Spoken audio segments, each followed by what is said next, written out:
নমস্কাৰ বন্ধু বান্ধৱীসকল, পোনপ্ৰথমে সকলোকে ষ্টাডি চেণ্টাৰ চেনেললৈ স্বাগতম জনাইছোঁ। মই দেৱাশিষ আজি আপোনালোকৰ লৈ আহিছোঁ মেথমেটিক্সৰ কিছুমান নিৰ্বাচিত প্ৰশ্ন।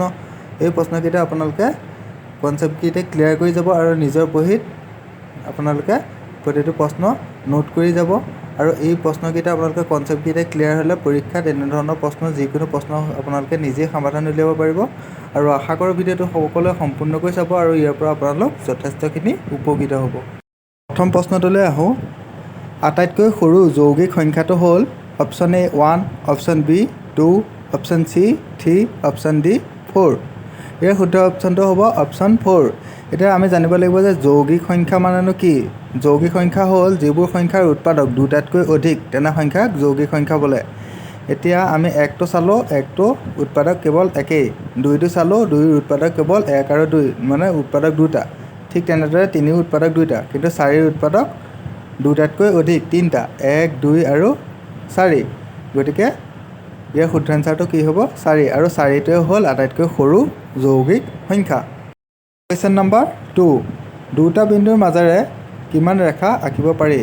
অপশ্যন এ এডাল, অপশ্যন বি 2ডাল, অপশ্যন চি 3ডাল, অপশ্যন ডি অসংখ্য। ইয়াৰ শুদ্ধ এনচাৰটো হ'ব অপশ্যন এ এডাল, অৰ্থাৎ দুটা বিন্দুৰ মাজেৰে কেৱল এডাল ৰেখাহে আঁকিব পাৰি। কিন্তু আপোনালোকে আৰু এটা কুৱেশ্যন আহিব পাৰিব যে এটা বিন্দুৰ মাজেৰে কিমান ৰেখা আঁকিব পাৰে? এটা বিন্দুৰ মাজেৰে অসংখ্য আঁকিব পাৰে, কিন্তু দুটা বিন্দুৰ মাজেৰে কেৱল এডাল ৰেখাহে আঁকিব পাৰে। এই কথাটো মনত ৰাখিব।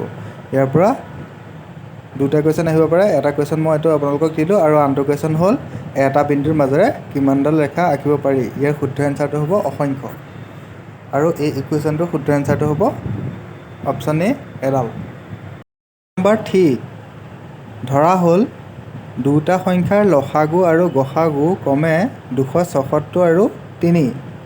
যদি এটা সংখ্যাৰ 1/3 মান 23 হয়, তেন্তে আনটো সংখ্যা হ'ব option A 10, option B 23, option C 12, option D 29।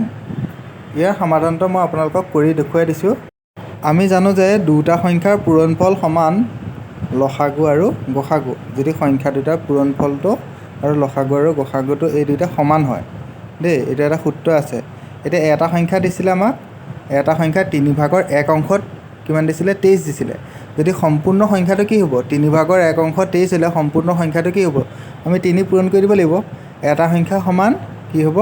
3 × 23 পূৰণ আনটো সংখ্যা সমান লসাগু কিমান? 276 × গসাগু 3। গতিকে আনটো সংখ্যা কি হ'ব? যিটো প্ৰথমে আমাৰ যিটো মান দিছে সেইটো আমি সমান চিহ্ন পিছলৈ লৈ আনিলোঁ। যিটো আগত পূৰণ হৈ আছিলে সমান চিহ্ন পিছলৈ লৈ আনাত কি হৈ গ'ল? হৰণ হৈ গ'ল। আনটো সংখ্যা সমান 276 × 3 / 23 × 3। 3য়ে 3 কেইবাৰ গুচি গ'ল, থাকিলে কিমান? 276 / 23, আৰু 23য়ে 276ক 12 বাৰ গ'ল। ইয়াৰ শুদ্ধ এনচাৰটো হ'ব কি হ'ব? 12, অৰ্থাৎ আনটো সংখ্যা কি হ'লগৈ? 12। গতিকে কুৱেশ্যন নম্বৰ 3টো শুদ্ধ অপশ্যনটো কি হ'ব? Option C 12। নম্বৰ 4, তলত উল্লেখ কৰা উক্তিকেইটাৰ ভিতৰত কোনটো শুদ্ধ?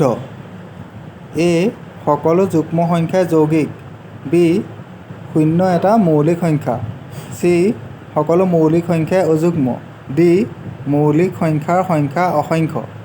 ইয়াৰ শুদ্ধ এনচাৰটো হ'ব ডি মৌলিক সংখ্যাৰ সংখ্যা অসংখ্য। মৌলিক সংখ্যা বহুতো থাকিব পাৰে, হয়নে? যিবোৰ সংখ্যাৰ উৎপাদক কেৱল 1 আৰু সংখ্যাটো নিজেই। ধৰি লওক এতিয়া 2, আপোনালোকে ধৰি লওক 2, 3, 5, 7, 11, 13, 17 তেনেকৈ অসংখ্য থাকিব পাৰে। গতিকে ইয়াৰ শুদ্ধ এনচাৰটো কি হ'ব? Option number D.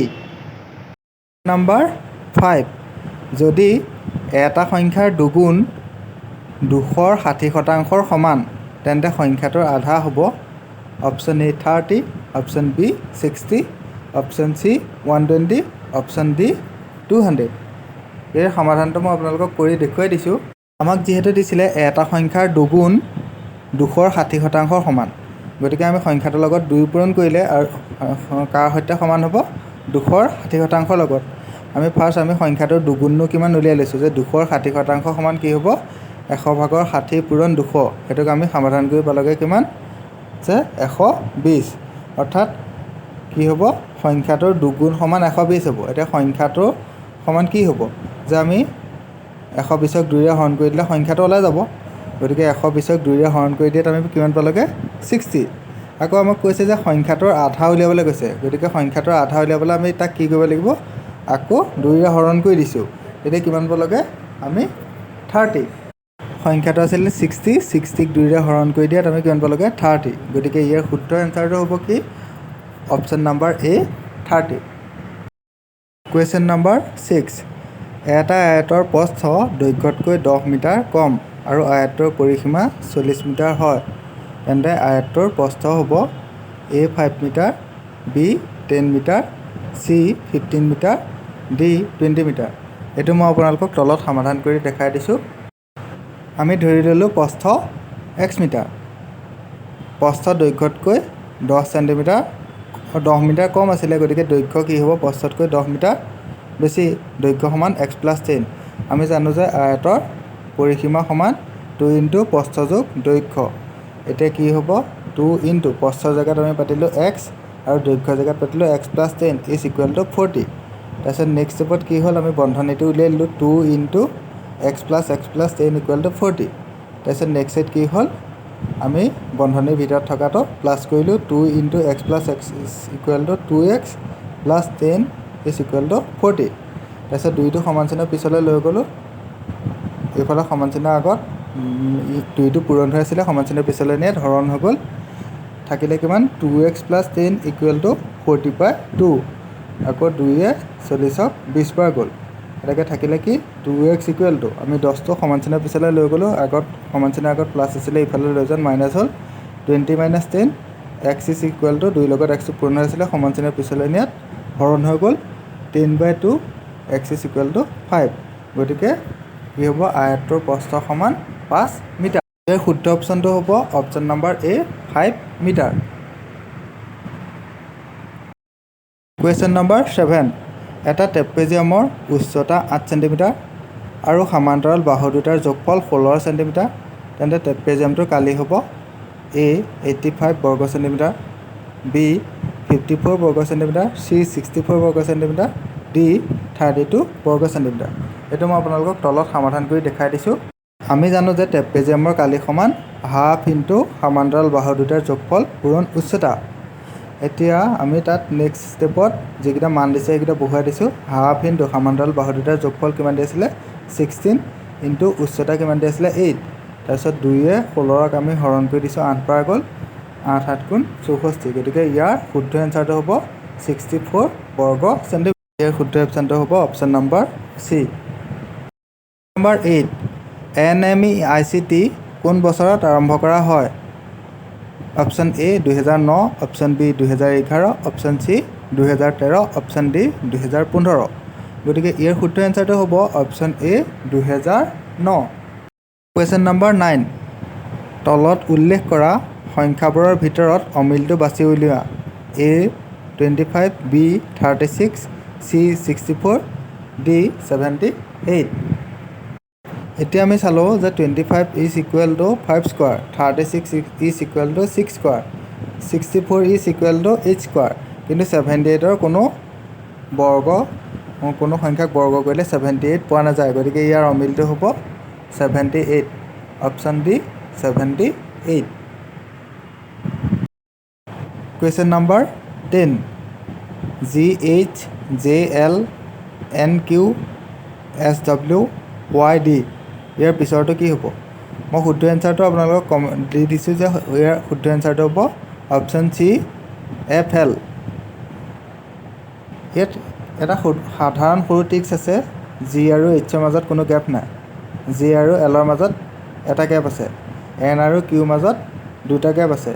এছ আৰু ডব্লিউৰ মাজত 3টা গেপ। ৱাই আৰু ডিৰ মাজত 4টা গেপ। এফ আৰু এলৰ মাজত 5টা গেপ। আৰু এটা ট্ৰিক্স আছে কি এইচৰ পিছত HIJ এটা সংখ্যা গেপ দি জি আহিছে। তাৰপিছত এলৰ পিছত এম এটা সংখ্যা গেপ দি এন আহিছে। ঠিক তেনেদৰে এটা সংখ্যা গেপ দি পিছৰটো আহে আৰু ইহঁত 2টা সংখ্যাৰ মাজৰ পাৰ্থক্যটো ইটোতকৈ ইটো বাঢ়ি বাঢ়ি গৈ থাকে। গতিকে ইয়াৰ শুদ্ধ এনচাৰটো হ'ব option number C FL। Number 11, যদি এটা সংখ্যাৰ 100% মান 16 হয় তেন্তে সংখ্যাটোৰ 50% মান কিমান হ'ব? Option A 8, option B 12, option C 16, option D 20। যিহেতু এটা সংখ্যাৰ 100% মান 16 দিছে, গতিকে সংখ্যাটো 100%ই 16, গতিকে কি হ'ব? সংখ্যাটো 16 হ'ব আৰু তাৰ আধাটো কি হ'ব? 50%। 100/50 পূৰণ 16, আৰু এইটো আমি সমাধান কৰি কিমান পালোগৈ? 8।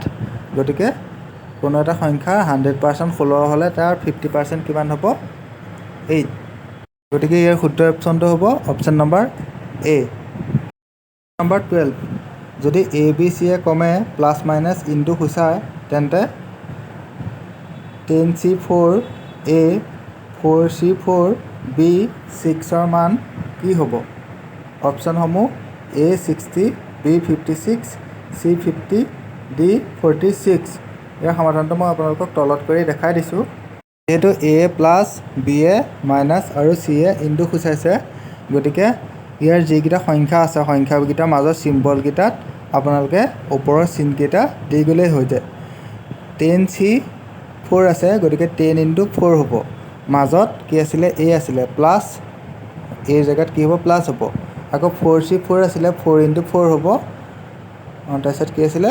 B6, গতিকে মাইনাছ B কি সূচাইছে? মাইনাছ সূচাইছিলে, গতিকে -6 হ'ব। 10 × 4 = 40, 4 × 4 = 16, -6।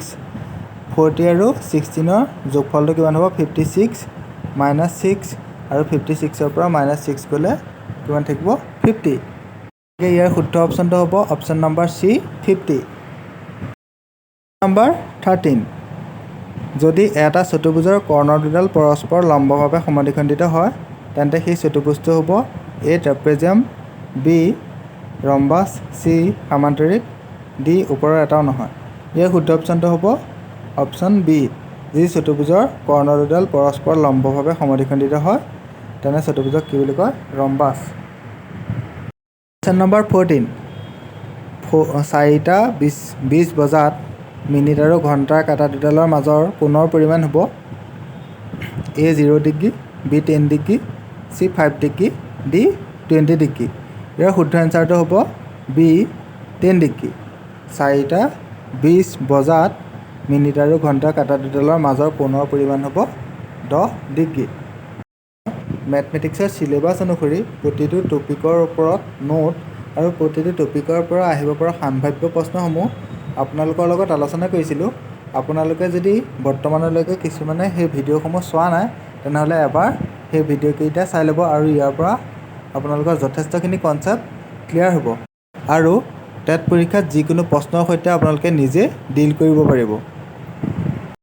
আজিৰ প্ৰশ্ন উত্তৰ শিতান ইমানেই।